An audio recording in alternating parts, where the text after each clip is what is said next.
was doomed. You were? Yeah. That was, you were made up My that dad is way. also a pastor. He is too. That's So he super also cool. has a really What lot kind of pastor? What He's an ELCA. ELCA. Very cool. cool. Oh, that's neat. Yeah, so I Nice. did it. And you get that same thing then. You Nice. probably Hi, do. Jack. How you doing, sir? Doing well. Good, good. Hi. A I'm little well. chilly, isn't it? Just a bit. Just a bit, yes.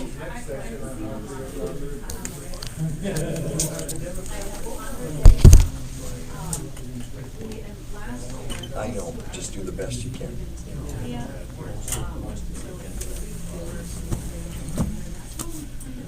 Would you be interested in doing weather sponsorship during 6 p.m. Sports sponsorship? That is I would discount them if you want. interesting.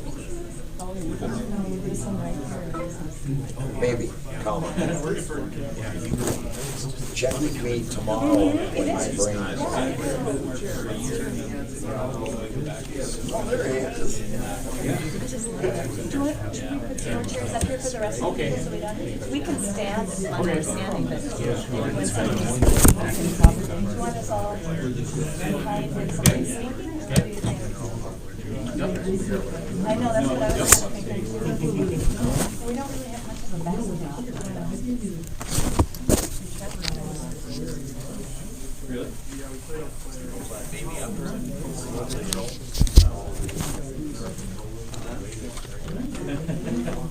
Now they're volleyball team though. They won their place at draft white on that draft championship. Yeah. That's about it. The mics are on, guys. These are hot, and that's going on with here. Just so you guys know. I'm all about You know what, that. when you're really good, you never have to worry about That's something. exactly right. That's it. That's You it. know you're not going to You know say what? something else. When you're honest, Right, it's easy. it is easy.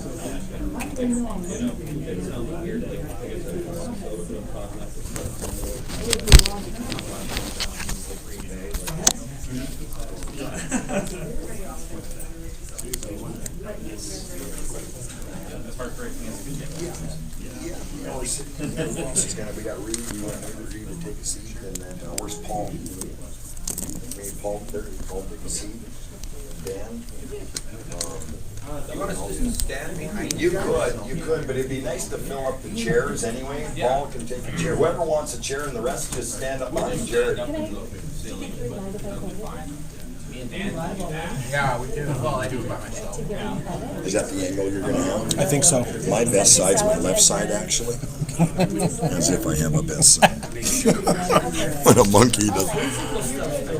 Oh, wow. Oh, so you can see it there. Control it from here. Good. Well, I do look like a salmon, though, with too much of a side profile, because I got that nose. That's why we're here. Like a Chinook. My skinny lips. Oh, there's some friends in here.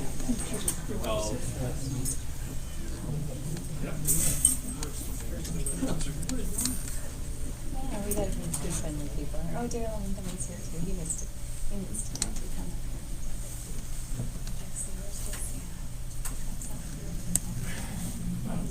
Okay, that's super cool. Huh? No, he can't. Okay. Unfortunately, too. So that's all right. It's all right. I'm just gonna go and introduce myself to this fellow in the front here. Hi. Hello. Lori Hins. Jack Durrow, Weather Tribune. Nice to meet you. Nice to meet you, Lori.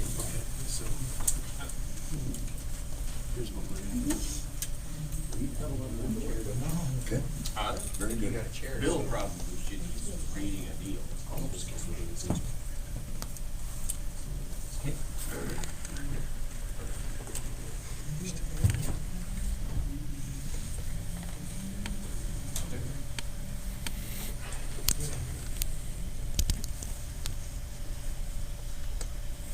I can entertain everyone for a few minutes if you'd like. I got a lot of stories. A lot of truthful stories that are disturbing too, that I think are going to be interesting to a lot of folks that aren't aware of some of the disturbing things. Sadly. I don't say that with a smile, for sure.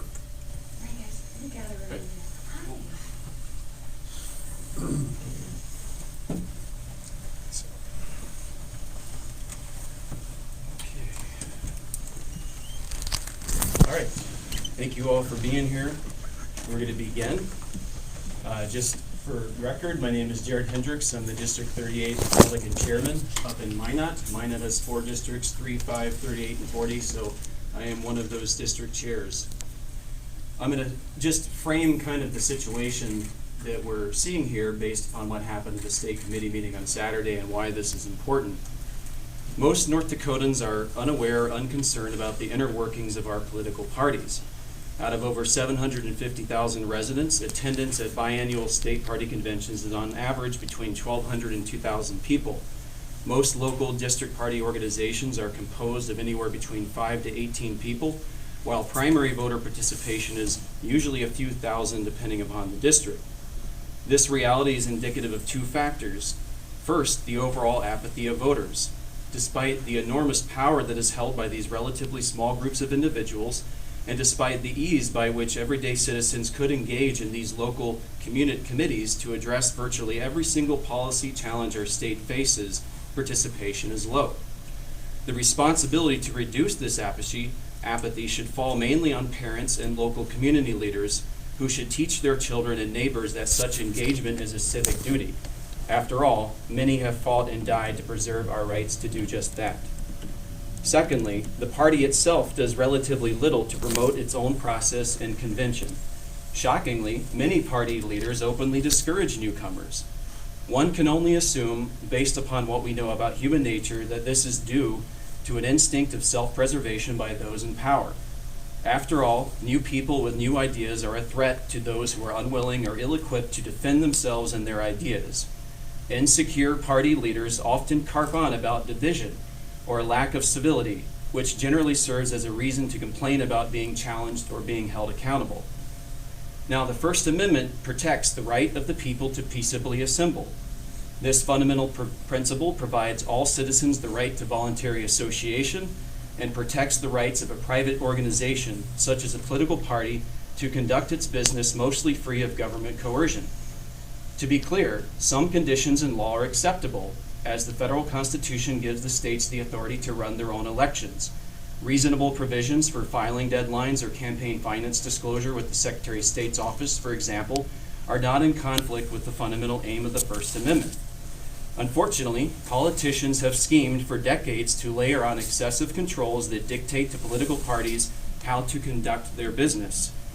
Over time, most of these controls have resulted in preserving the power of the political class, i.e. incumbent politicians and career bureaucrats. The perception is often that our system is rigged in favor of a, quote, 2-party duopoly. However, that is not correct, as the establishment of both political parties serves to protect the political class. Thereby, the political parties themselves have become subordinate to the political class, not the other way around. This may seem like a minor distinction, but the difference is significant in understanding how to correct the problem. Political parties can be used to remove the political class from power just as easily as they can be used to preserve them.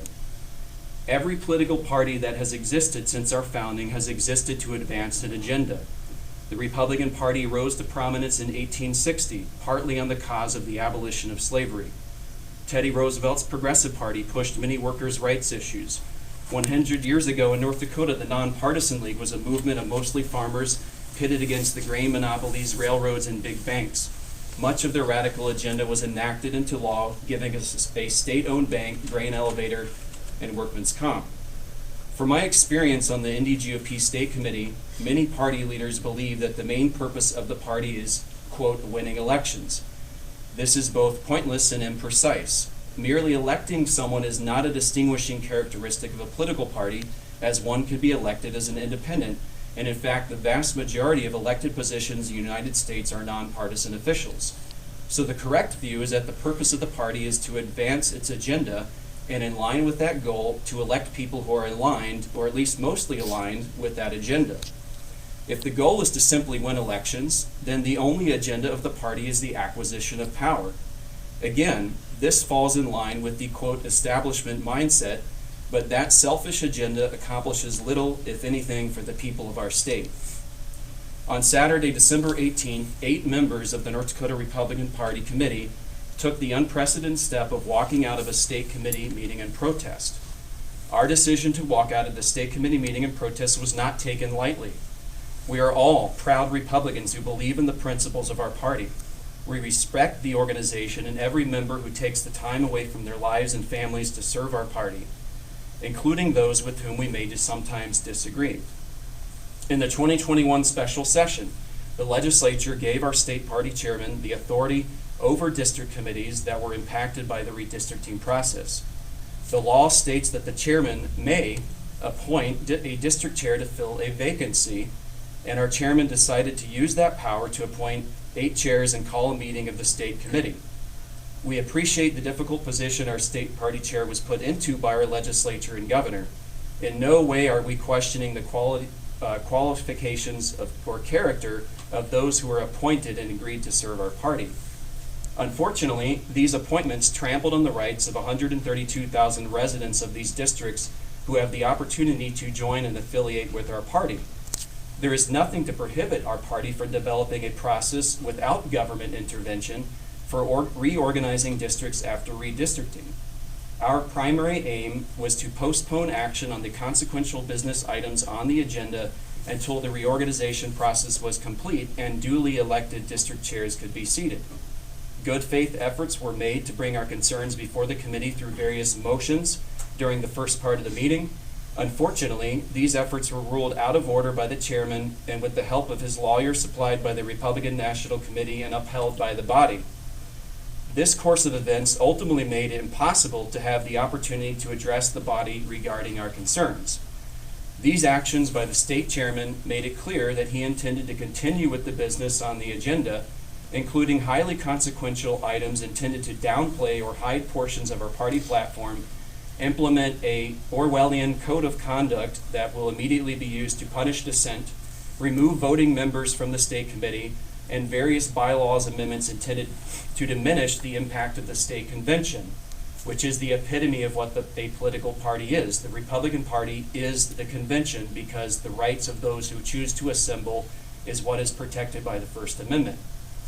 At this point, our group of 8 decided that we would not be complicit in this improper meeting, and we left in protest.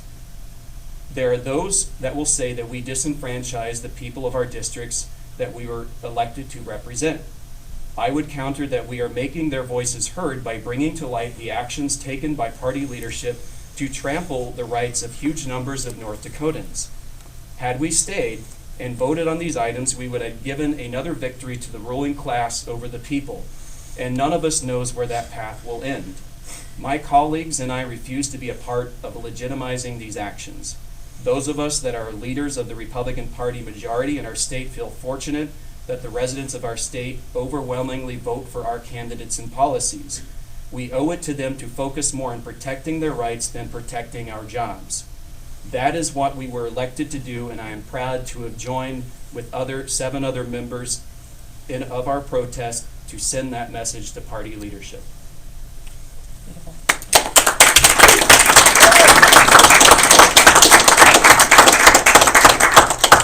Say your name first. My name is Bill Kuntz, and I'm the Republican chair for District 14. I completely agree with the comments that Jared just made, and you know, my reason for leaving was because I didn't want to add legitimacy to, you know, a meeting that I didn't feel like was able to achieve representation, you know, from many districts out there.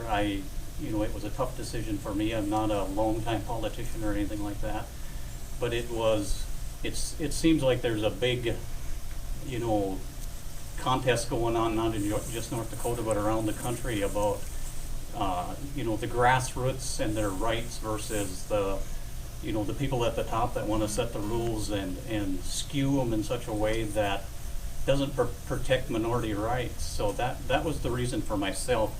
I was chosen to present a message from Bob Paulson to give a legislator's view of what happened on Saturday.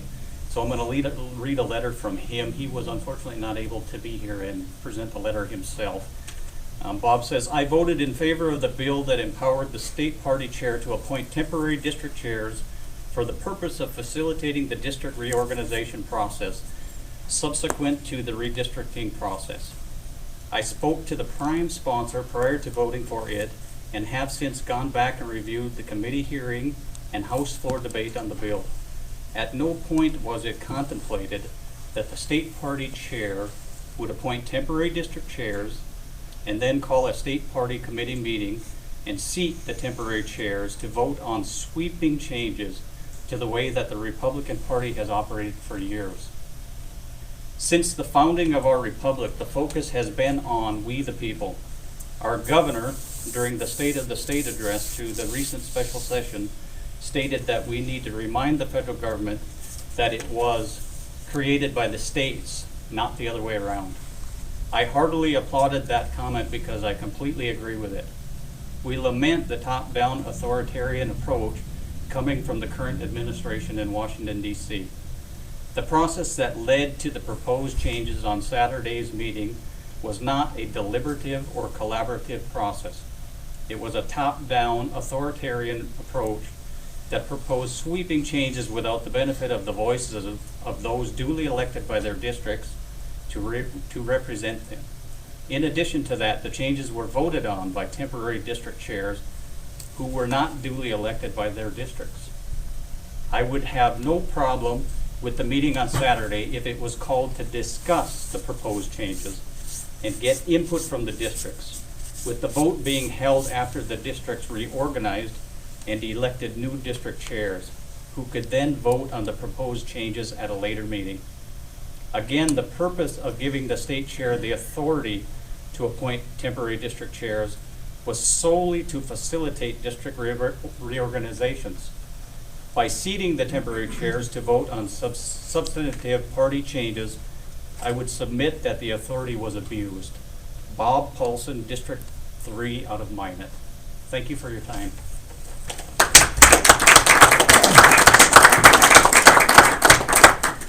My name is Lori Hinz. I'm the National Committee Woman for the state of North Dakota. If you know me at all, you know this is really unusual for me not to have notes, but I want to speak from the heart today.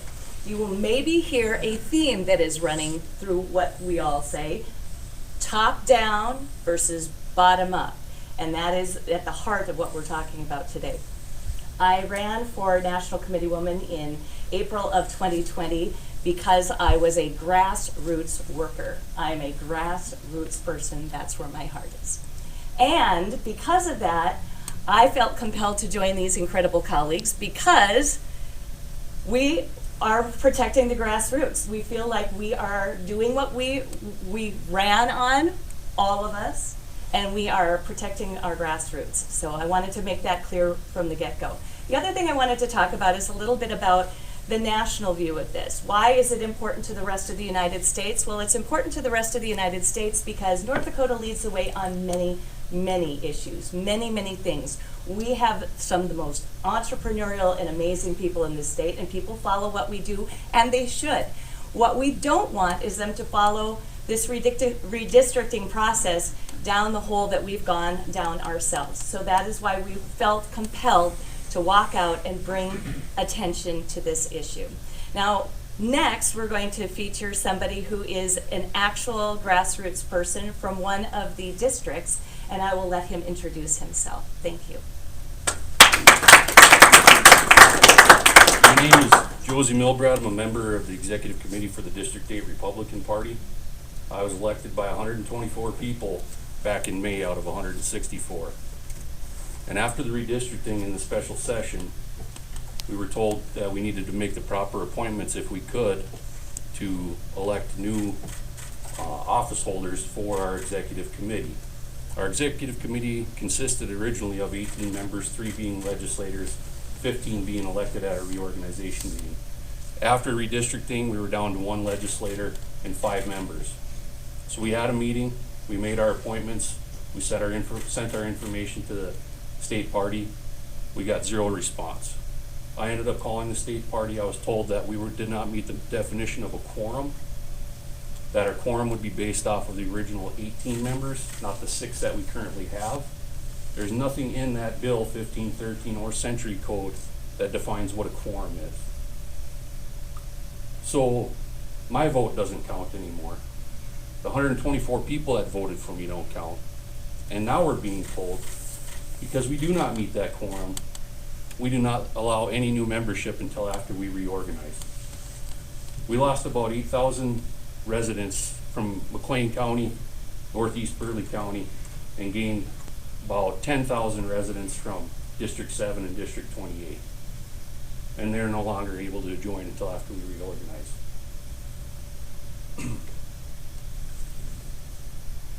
I don't know what else to say besides that. Thank you, Josie. Hello, my name is Daryl Mindeman, and I am the state chair for the North Dakota Young Republicans. We exist to recruit, train, and elect. So a little bit of backstory. In June, we had the state committee meeting, and there was an item on the agenda. It was an amendment that dealt with Young Republicans. Now, it originally kept us on the state committee. However, it placed us in the ex officio status, giving us no voting rights. So it removed the vote, but kept us on the state committee. Now, due to time constraints, we were not able to take up that amendment on the agenda. It was tabled and then brought back up again for the December meeting. Now, when I received notice for the December meeting, I immediately went to look at that amendment, saw it was on the agenda, and I was shocked to see that that had been upgraded. The amendment no longer placed us in the ex officio status non-voting. It simply removed us from the state committee entirely. So I was shocked. Since June, we have done nothing but work to advance conservative causes in North Dakota. I haven't received any negative feedback that I know of, emails, calls, nothing. So regardless to say, that was a little bit concerning to me. So when I came to the meeting in December, this past Saturday, I did commend the executive committee that was elected in June for their work that they have done attempting to unite the party across the state. I then called upon the state committee to consider what message they would be sending to the youth of North Dakota. Did they want to continue to work to advance this trajectory that we were on, encouraging unity within our state? So I opened it up like that, speaking against the amendment. There was some discussion, and I will say that the state committee actually did make another amendment to the amendment in which they passed. So now at this point, YRs are on the board. We are on the state committee. However, we are in that ex officio status as the original amendment said, so we no longer have a vote. So I'll leave it at that. You can make of it what you will, but I was happy to be there, really concerned with that single issue. I think the message that it does send, though, from the state committee speaks for itself, and we do have a press release regarding that, so I would direct you all to that. Thank you.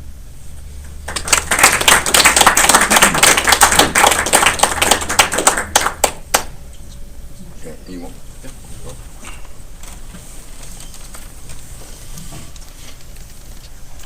Thank you, Daryl. You guys realize what he just said, right? There was a certain senator in our state not long ago, if I remember right, that did a little video that went out that praised those young Republicans for the work they did to help this individual get elected. He doesn't have representation anymore. He can go, but he can't vote. Are you over 18? Oh, that's right. Yeah, you are. Anyway. Introduce yourself. My name is Jay Lundeen. I'm the chairman of District 40 in the great city of Minot. Two things really bother me about this whole thing, and I'm a simple guy. Common sense kind of rules the day. I get a little emotional sometimes, but I try to keep that under control, especially in times like this, because inside right now, I'm very annoyed, disappointed, mad, and sad at what transpired on Saturday. I've been involved in the Republican Party for a whopping 10 months. My background is an entrepreneur business person. I deal with my employees, which are the bread, the life, the oil of what I do. They allow me to stand here. They are my people. A month ago, we organized a rally, a few of us, called We the People. And some of you folks might have been there. And it was amazing because in North Dakota, in 6 days, folks, 6 days, we had 3,300 people on a Monday afternoon. Imagine if it was on the weekend. Imagine if we had a month. Point is, a lot of folks in our state feel confused, misrepresented, alienated, frustrated, and some of us, like me, a little ticked off. Because one thing I hate more than anything, and I hate's a strong word, I dislike this, is anyone that gains favor over someone else and then sticks their foot on them and twists. Okay? Now that might seem a little brash, but folks, that's exactly what happened. It happened to that young man, and it happened to everybody here. In Washington, D.C., things like this happen. Not in North Dakota.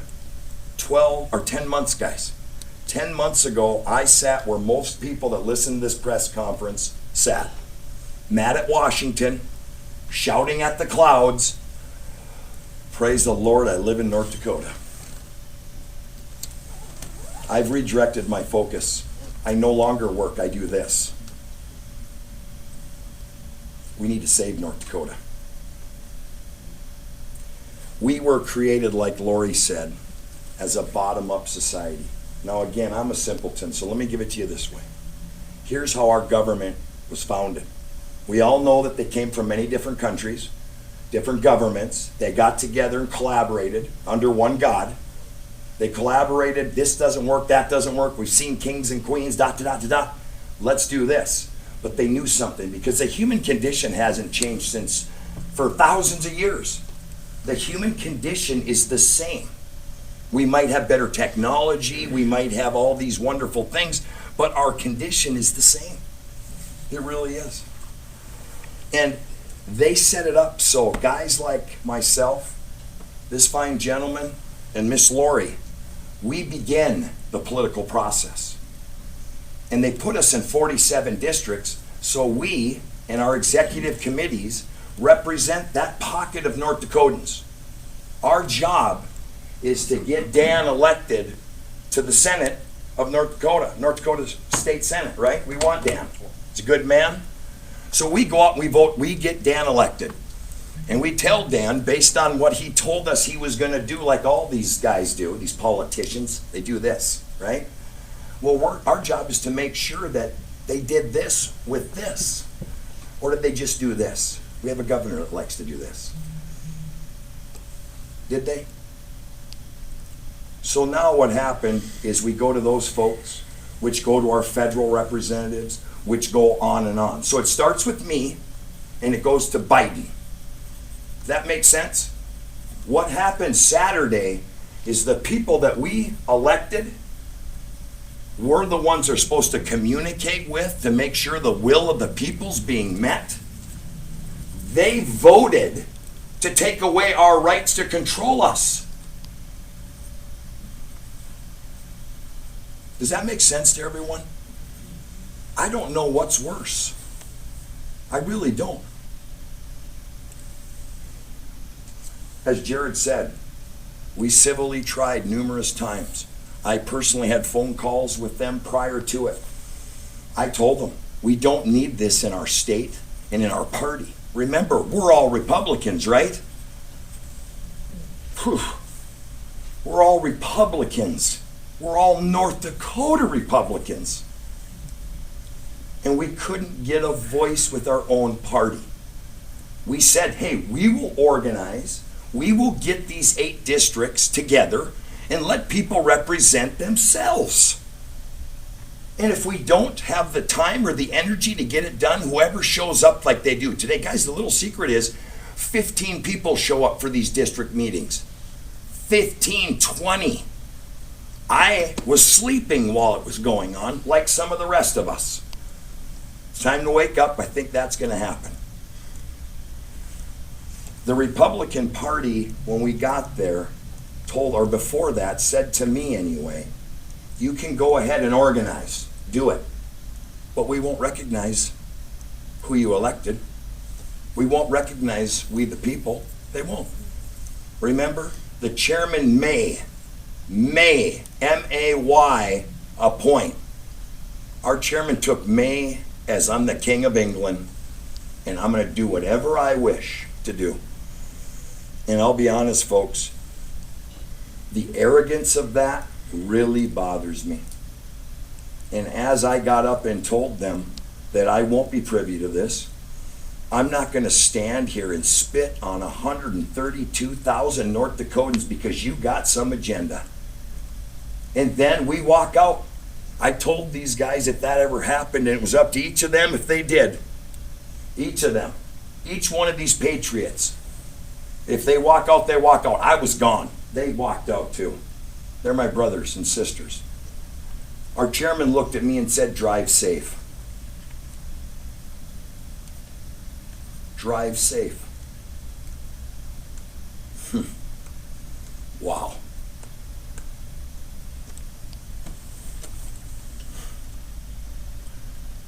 That actually happened in North Dakota. Right in North Dakota. So, I can tell you this. The folks sitting up here are going to continue to fight this. We're going to continue to push. We aren't going to stop.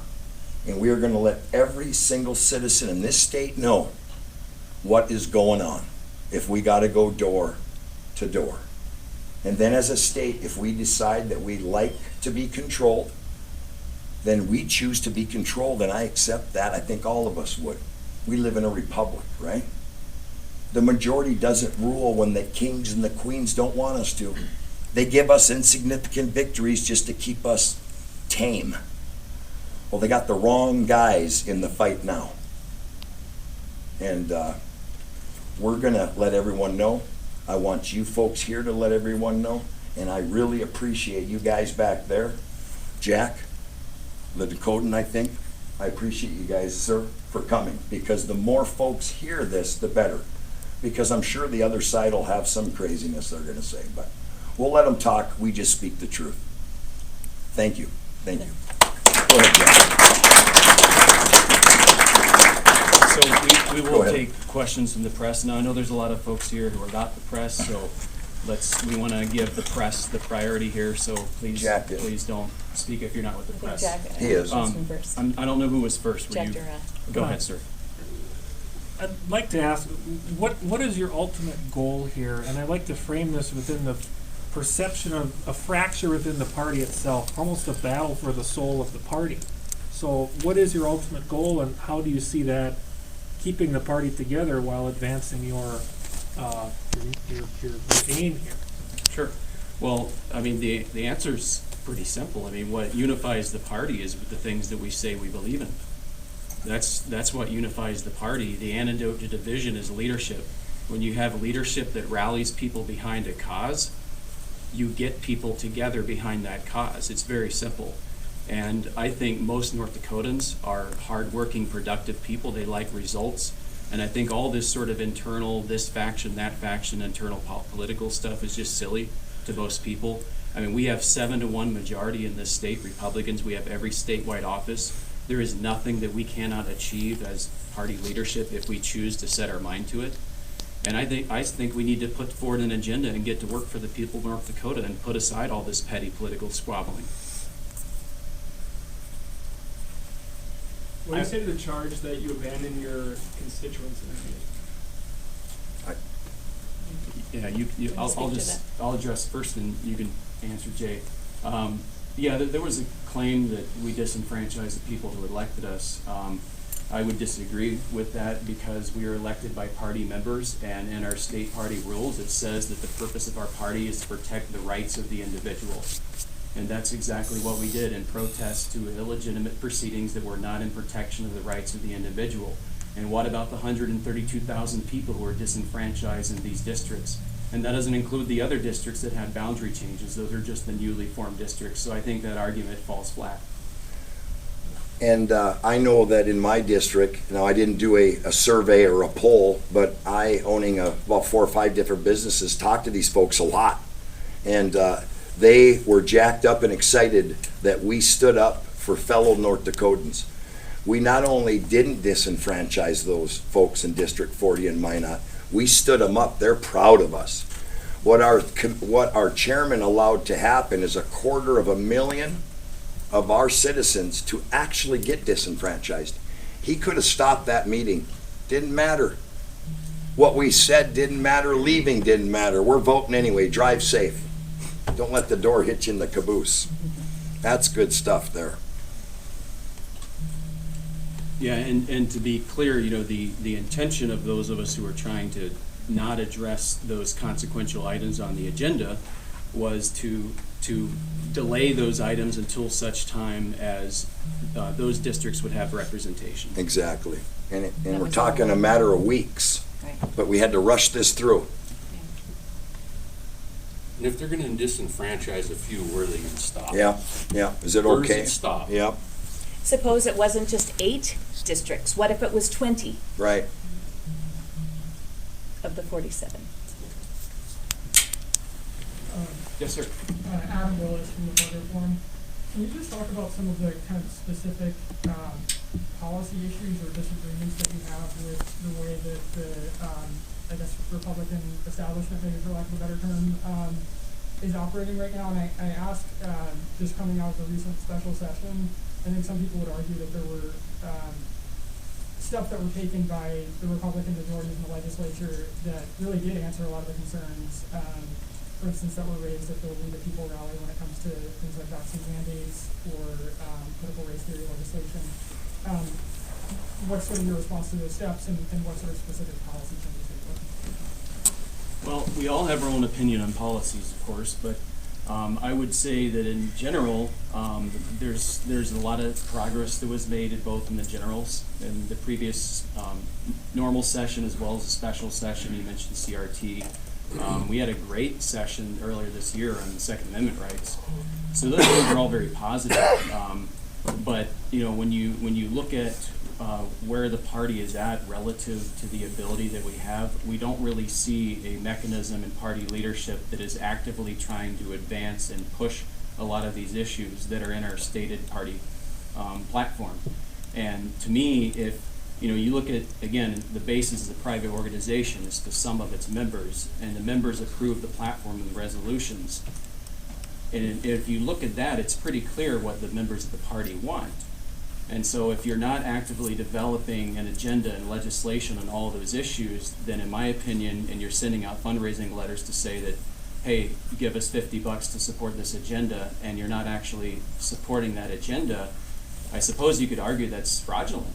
I mean, any other situation, if you pay someone for something and they don't do what you're giving them money to do, I don't know what other term you would use but fraud. So I think, you know, specifically if you look at, again, with the super Republican majority, we didn't have a single tax relief bill this last session. Not anything meaningful. Spending has been out of control. The state is sitting on tens of billions of dollars. And yet across the state, we have all these issues. We had just had a school bond issue up in Minot, $100 million that they needed for these schools. And the state is sitting on billions and billions of dollars in these funds, including the School Lands Trust, which is invested in Wall Street assets right now, instead of being used to provide schools for our school children. I mean, that's just one example. But there's a lot of things that I think, and they can speak for themselves, but I think most of us agree that the fiscal management of the state has not been consistent with Republican principles. Yes, sir. Greg Demme with the Dakotan. Regarding the special session and the redistricting, and several of you have talked about a top-down approach, and I think one of you said power grab. Would you say that part of the special session and what happened there made this power grab even possible? Yeah, I think, well, so the legislation that was passed that gave state party chair, by the way, of any political party, the power to appoint came out of the special session. And as I indicated earlier in my comments, there's nothing in our party rules that prohibits us from figuring out our own process for dealing with that. And in fact, in our stated party purpose, it says that we believe that the government should not do what people can do themselves. So why are we allowing government intervention into the rights of private individuals to freely assemble and tell us how to conduct our business? And so, yeah, I think there was a push to do it. There was an emergency clause. There was, I think, evidently some sort of, I can only speculate what people's motivations were. But to me, it just comes across as very much against the principles of the party and the rights of the members. I would add that also the bill said specifically the word may. They didn't say must and M-A-Y. require him to do that. The word was may. Thank you. I would just add to that too, that I hope it doesn't become a precedent that every 10 years during redistricting that either political party would use that as a window to change how they operate the actual entity. And they were proposing significant changes. That's why I wasn't opposed to having the meeting. No. I was opposed to acting on the business that would significantly change how the Republican Party as a private organization operates with these temporary chairs that were elected. So Precisely. give the people the time to go home and reorganize. If they're successful at passing that agenda, which I was mostly opposed to, but as long as they pass the agenda through a legitimate process by having all of the districts rightly representative, I'm okay with that. But that's hopefully not the precedent that's going to be set. Hopefully this, by the people standing up to this, that this will never happen 10 years down the road from now. Thank you. I'd like to ask you, Jay, and Yeah. I gotta ask this again because I want to drill down on this. Go How ahead. do you see your efforts as not being detrimental to the unity of the Republican Party?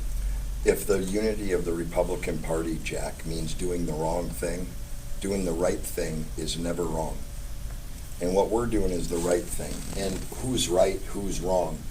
Here's the right thing. We're a bottom-up country, Organization. okay? And we're a bottom-up organization. So if we have actors at the top that are trying to control the organization and put their foot down on us, we're not going to accept that. I think it's not only patriotic, but our duty to do so. So if it fractures the Republican Party, break it up. Because I would rather break it up than be left with slavery completely, right? And we're worried about Democrats? Let's go. I will have a good conversation with a Democrat over a Republican that his lips are moving, but he's lying. And sadly, there's too many of them, Jack, and I'm not trying to be mean or say bad things about people. I'm really not. But to me, the character matters. And if a man says he's going to do something and he doesn't do it, and then does just the opposite, and then comes out and says he did it, those kind of people we don't want in the Republican Party. So this is a battle for the soul of the party. Yes, it is, sir. This is a battle for the soul of our state. This is the battle for the soul of the Republican Party, and the party has already been established. In fact, you should go, Jack, and get a copy of the Republican platform that they handed out in a meeting they gave us in Minot a month and a half ago when our chairman came through. And the very first sentence on it, after I read it, I put it down and said, what are we doing here? Everything on that first sentence, they do the exact opposite. The gentleman from the forum, the vaccine bill was the weakest legislation they could possibly do just to appease us. We're 7 Republicans, 1 Democrat. There should be no vaccine mandate. There should be no mask mandates. Now, should we have mask mandates? Some will say yes. Should we have vaccine mandates? Some will say yes. But the bottom line is some don't get to vote. We have people that we feel represent us voting, and that's our biggest problem, Jack, is we don't feel, talking to our friends, families, neighbors, and not trying to position ourselves politically, that we aren't being represented. Now, is all of North Dakota not want to wear a mask and get vaccinated? Heck no. There's guys on my executive committee that are vaccinated, and they're happy to be vaccinated. They checked it out. They looked at the science, and in their opinion, for their families, good for them. I thought nothing of it. But you know what? He's more adamant than I am that we shouldn't be vaccinated if we don't choose to be vaccinated. It's all about freedom. Yeah. The question that needs to be asked is, why are so many people getting involved? Right. I'm sick and tired of people telling me they run on the Constitution, the Bill of Rights, and the Republican Party platform. They get elected and stomp all over it. Right. I just took work off to come here. I spent most of my vacation this year dealing with this stuff. I don't need this. I don't either. So why am I here? For the wrong reasons? To destroy the Republican Party? Heck no. No. I'm here because I want something for my kids and my grandkids. That's what everybody's here for. And we represent a big group. So, and Jack, to your question, That's a good question too, Jack. it is a good question. Real I good will question. respectfully push back a little bit on the premise behind it, though, because if we are trying to correct a problem, we're not the source of disunity. You know, the people that propose to trample on the rights of the individual party members in these districts are the ones that created the conditions. You know, you don't fault the people who are trying to fix the problem, you fault the people who created the problem. Very well said, sir. Are you guys trying to avoid the fact that Harry Schaefer admitted that Doug Burgum on Friday gave him a list, and has anybody seen that list? That has not been corroborated by anyone. Yeah, and Charles, we're not gonna comment No. on something we're not 100% sure on. We're not guessing here. I don't know anything about that. I don't either. Thank you, first of all, to the press for covering this. Yes. We're very Thank you. grateful Thank you, guys. for you guys covering this and letting the Thank you. people of our community and our state know what's going on. So Let a them big thank you decide. to, let the people decide. We are very grateful, and thank you all for, the rest of you, for coming and for your time today. Thank you. Thank you very much.